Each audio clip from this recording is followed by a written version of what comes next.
अब जैसे इन्होंने बताया कि भाई अभी तक हम इन्हीं को परमात्मा मान रहे थे, जो भी हमें मूर्तियां दिखाई गई हैं उन मूर्तियों में ही हम अटके हुए थे। हमें ये बताया गया कि ये परमात्मा के साकार रूप है, और परमात्मा का एक साकार रूप नहीं, अनेकों साकार रूप बता दिए गए। अब यहाँ आप गीता भवन मंदिर में बैठे हो तो कम से कम मुझे लगता है यहाँ भी 20-25 मूर्तियां तो हैं कम से कम, और सभी मूर्तियां अलग अलग देवताओं की बताई गई है। अब इतने सारे भगवान बना दिए जबकि परमात्मा एक है, और कहा क्या गया हमें कि परमात्मा के अवतार हैं। अब अवतार हैं लेकिन कोई भी पूर्ण अवतार नहीं है, ये भी बताया जा रहा है। सब क्या है बोला, अंशावतार है। कोई 12 कला, कोई 16 कला, कोई 32 कला, ऐसे ऐसी कलाएं लेके सब अवतरित हो रहे हैं। पूर्ण अवतार एक भी नहीं है, ये तो पक्की बात बताई जा रही है कि परमात्मा का पूर्ण अवतार एक भी नहीं है। और इन्होंने एक बात बताई कि परमात्मा निराकार ही है, ये विश्वास हो गया। पर देखो आज 7 दिन की इस प्रवचन श्रृंखला में या पहले भी 4 दिन मैंने ये कभी बताने की कोशिश नहीं की कि परमात्मा निराकार है। मैंने ये बताया कि परमात्मा अरूप है, न रंग न रूप न रेख, तिरहु गुणाते भिन्न प्रभु। परमात्मा का रंग रूप रेख कुछ भी नहीं है, अरूप है।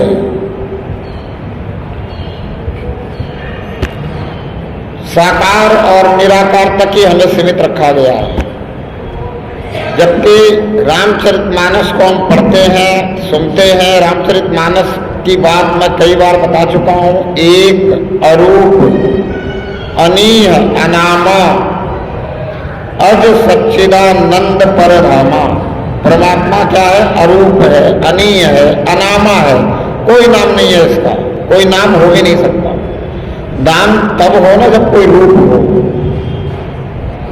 कोई रूप ही नहीं है तो नाम कैसा? नाम नहीं है। क्या है ये? परमात्मा, परमेश्वर, पूर्ण ब्रह्म, परम पिता परमात्मा, पार ब्रह्म परमेश्वर, ये सब विशेषण है गुणों के हिसाब से। हाँ, ये बताऊंगा। तो परमात्मा क्या है, कैसा है? अरूप है। और हम कैसे हैं? हम भी अरूप हैं, क्योंकि हम परमात्मा का अंश है। हम शरीर तो है नहीं। हम अपने आप को अगर शरीर मानते हैं तो ये हमारी अज्ञानता है, ये हमारी नासमझी है। अगर हम अपने आप को शरीर मानते हैं, हम शरीर नहीं है, हम शरीर में हैं और हम भी अरूप हैं। अब बहुत अच्छी बात पूछी गई कि निराकार और अरूप में अंतर क्या है। निराकार हवा है और निराकार क्या है? आकाश है। तो निराकार हम उसको कह सकते हैं जिसका कोई आकार तो नहीं है, पर जिसको हम या तो अनुभव कर सकें या इन आंखों से देख सकें। अब ये जो खाली जगह है इसको हम आकाश कहते हैं। ये खाली जगह है ना, इसको हम क्या कहते हैं? आकाश। इसको अंग्रेजी में क्या कहते हैं? स्पेस। स्पेस मतलब खाली जगह। तो ये जो खाली जगह है, इस खाली जगह को हम आंखों से देख पा रहे हैं कि नहीं पा रहे हैं? इस खाली जगह को हम आंखों से देख रहे हैं कि खाली जगह है। इस खाली जगह में कुर्सी है, इसको भी हम आंखों से देख पा रहे हैं। इस मेरे चारों तरफ खाली जगह है, इसको हम देख पा रहे हैं। मेरे अंदर भी आकाश है, बहुत सारी खाली जगह है इस शरीर के अंदर, इसको भी हम देख पा रहे हैं, पर इसका रूप कोई नहीं है, इसका कोई आकार नहीं है। और इस खाली जगह का भी न आदि है न अंत है। इसकी भी कहाँ से शुरुआत हुई है, कहाँ ये खाली जगह खत्म हो रही है, कुछ पता नहीं है। विज्ञान ने बहुत ढूंढने की कोशिश करी, बहुत ऊंचाइयों तक विज्ञान जो है पहुंचने का प्रयास किया यंत्रों द्वारा, पर आगे जाके क्या मिला तो बोला स्पेस में एक होल मिला है जिसको स्पेस होल कहते हैं, जिसको ब्लैक होल कहते हैं। बोला वहां और ज्यादा एनर्जी है, लेकिन अंत कहीं नहीं मिला कि ये खाली जगह कहीं किसी चीज से कवर्ड हो, कुछ हो, ऐसा कुछ नहीं मिला।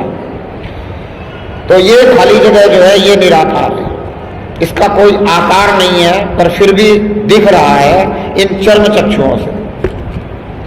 और परमात्मा अरूप इसलिए कहा गया संतों द्वारा, जिसने वास्तविकता में पहचाना उसने कहा परमात्मा अरूप है। क्यों? क्योंकि इन आंखों से देख भी नहीं सकते और अनुभव में भी नहीं आता। अब जैसे हवा है, हवा को इन आंखों से देख सकते कि नहीं देख सकते? अगर हवा धीरे धीरे बह रही है तो नहीं देख सकते। अगर हवा आंधी का रूप दे दे तो जो धूल मिट्टी दिखाई देती है उससे हवा का सिर्फ अनुभव होता है, हवा उसमें भी नहीं दिखती। कोई कहे कि मैं देख रहा हूं कि आंधी चल रही है, तो वो आंधी चल रही है, देख नहीं रहा है, उसको अनुभव हो रहा है। किस चीज को देख करके? धूल मिट्टी को देख करके, पेड़ पौधे को हिलते हुए देख करके, पेड़ पौधे टूटते हुए देख करके, खंबे उम्बे टूटते हुए देख करके वो कह रहा बहुत तेज आंधी चल रही है, पर हवा दिख नहीं रही, पर अनुभव हो रहा है। कैसे अनुभव हो रहा है? स्पर्श द्वारा। एक हमारी इंद्रिया है, इसको भी इंद्रिया क्या कहा गया, त्वचा को, ये ज्ञान इंद्रिय है, इसके द्वारा स्पर्श से अनुभव हो रहा है कि हवा है, और यह हवा निराकार है। तो साकार और निराकार दोनों इस परमात्मा की रचना है। परमात्मा निराकार नहीं है, हवा और आकाश दोनों निराकार हैं। और ये जो भूमि दिखाई दे रही है, मिट्टी दिखाई दे रही है, जो स्थूल कण है जितने भी, ये सब साकार है। जल साकार है, ये पेड़ पौधे, ये जो रचना है ये सब साकार है। इस साकार रचना भी ये जो हुई है ये निराकार और साकार दोनों के मिश्रण से है। तो परमात्मा निराकार नहीं है, परमात्मा अरूप है, जिसका कोई रूप नहीं है, जिसका अनुभव किसी भी ज्ञानेंद्रियों से नहीं हो सकता, जिसका अनुभव किसी भी कर्मेंद्रियों से नहीं हो सकता। परमात्मा ऐसा है। परमात्मा का अनुभव कैसे होता है? तो बुद्धि से होता है, बुद्धि से अनुभव होता है परमात्मा का, मन से अनुभव होता है। लेकिन मन बुद्धि से अनुभव होने के बाद अगर परमात्मा को देखने की बात आती है तो संत कहते हैं मन बुद्धि से परे है झूठा। मन और बुद्धि से परे है। संत कहते भी हैं जहां तक मन जाता है वहां तक ये सब परमात्मा की माया है।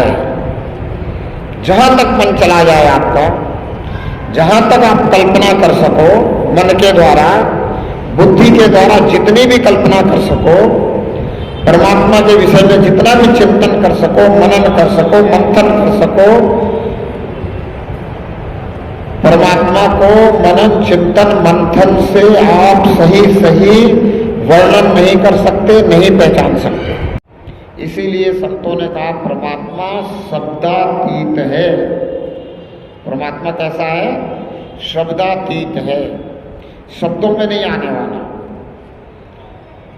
शब्द के प्रभाव में बेशक परमात्मा आ जाता है, पर परमात्मा का वर्णन शब्दों में नहीं हो सकता। और शब्दों के प्रभाव में परमात्मा इसलिए आ जाता है, आपको लगता है कि शब्दों के प्रभाव में आ गया है, मेरे जाप करने से, मेरे पाठ करने से, मेरे शब्दों से याद करने से परमात्मा ने मेरी सुन ली, ऐसा आपको लगता है। वो शब्दों के कारण नहीं है, वो आपके भाव के कारण है। और भाव का और शब्दों का तालमेल बन गया है, इसलिए आप सोचते हो कि पाठ करने से कुछ हो गया है, इसलिए आप सोचते हो कि माला फेरने से कुछ हो गया है। शब्दों का कहीं कोई उसमें लेना देना ही नहीं है। परमात्मा शब्दातीत है और परमात्मा भाव को समझता है। अगर आपके अंदर भाव नहीं है और आप कितने भी पाठ करे जाओ, कुछ भी करे जाओ, आपको परमात्मा का अनुभव तक नहीं होगा। तब बिना काम की चीज को हम नहीं रखते, हम उसको ठिकाने लगा देते हैं। इसी बात को संत कहते हैं कि भाई तेरे शरीर का अंतिम ठिकाना या तो कब्रिस्तान है या शमशान है। तेरे शरीर का अंतिम ठिकाना या तो कब्रिस्तान है या शमशान है। इस शरीर में रहते हुए तू ये जान ले, समझ ले कि तेरा असल ठिकाना परमात्मा में जाना है। अब परमात्मा तेरी मंजिल है, इस मंजिल की पहचान कर ले। मंजिल की अगर पहचान हो गई और अंत समय में परमात्मा में ध्यान रहा तो ही तू परमात्मा में जाएगा, वरना नहीं जा पाएगा। और यही बात मैं रोज समझा रहा हूं, कोई दूसरी बात तो नहीं समझा रहा हूं, रोज एक ही बात समझाई जा रही है। इसी बात को समझना है और ये जिसके समझ में आ गई वो फिर हृदय से परमात्मा के प्रति जुड़ जाएगा। फिर अंदर ही अंदर उसकी प्रार्थना शुरू हो जाएगी। वो जो आज तक अंदर प्रार्थना चल रही थी कि मेरे लड़के का कुछ ऐसा बन जाए, मेरे लड़की का ऐसा बन जाए, मेरे पत्नी का बन जाए, मेरे पति का बन जाए,